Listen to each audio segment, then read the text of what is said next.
Good morning mga kumaring kapitbahay. Ngayong araw nga ay makikikain na naman kami sa handaan. Napansin nyo rin ba? O ako lang? Parang every vlog namin nakikikain kami sa handaan. Oy, napaghahalataan na.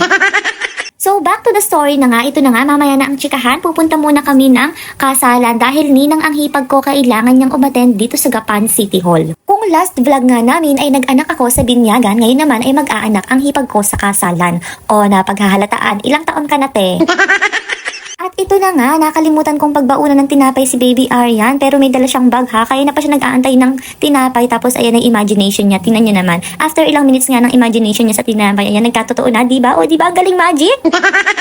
Pagkatapos nga ng maikling seremonya sa City Hall ay dumiretso na kami agad sa venue, which is dito na naman sa Casa Nueva. Uy, hala, dito na naman sa Casa Nueva? Oo, mga mari kong kapitbahay, dito na naman kami nagbabalik. Parang last year, nandito din kami, ganitong month din yun. Abe, tuwing merong event, hindi na kailangan ng Waze. Alam na kasi ng katawan ko kung saan ang punta. Opo, dito na naman kami sa paboritong venue ng Sambayanan. Abe, kung may feelings lang tong venue na to, baka nagtanong na, kayo na naman, naki-birthday ka, nakibinyag ka, nakikain ka sa kasalan ng pamangkin mo. Ako lang lagi ang kasama, hindi ako pwedeng mahalin mo rin ako. Oo, Casa Nueva, mahal na yata kita. So, maaga nga pala kaming dumating para may maupuan pero hindi namin ine-expect na pati guto mauuna ring umupo sa tiyan namin. Well, sa totoo lang, ako lang ba or kayo din, yung kapag aalis ng bahay hindi nakakakain ng umagahan or konti lang yung nakakain kaya pagdating sa handaan, gutom agad. Pagkatapos nga ng ilang minutes ay dumating na ang bagong kasal pero bago ang lahat, kailangan muna natin ng picture taking para naman meron tayong remembrance, diba? Naku, Elabi, wag puro pagkain ang nasa isip. Pagkatapos nga ng picture taking ay eto na ang pinakahihintay nating lahat, ang kainan. Wala munang jeta-jeta, walang hiya-hiya, kumuha na habang mainit pa. Oh, wag puro ulam at puro dessert ha, magkanin din kayo.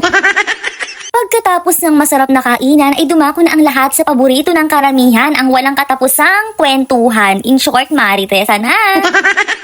Guys, tingnan nyo naman, bakit naman hindi babalik-balikan itong Casa Nueva? Eh kay ganda-ganda, malinis na swimming pool, tapos ang ganda pa ng cottage nila, malamig, at dito sa labas, very refreshing. O diba, tapos napaka-affordable pa ng price. Kaya naman heto kami ni Baby Aryan, naglakad muna kami para bumaba yung kinain namin, saka para makalibot-libot na rin dito sa buong Casa Nueva. Ay nako, Elabi, palusot mo pang nakalibot, last year nandito ka, tapos nung makalawa nandito ka rin, baka naman nag-aaya na si Baby Aryan talagang umuwi.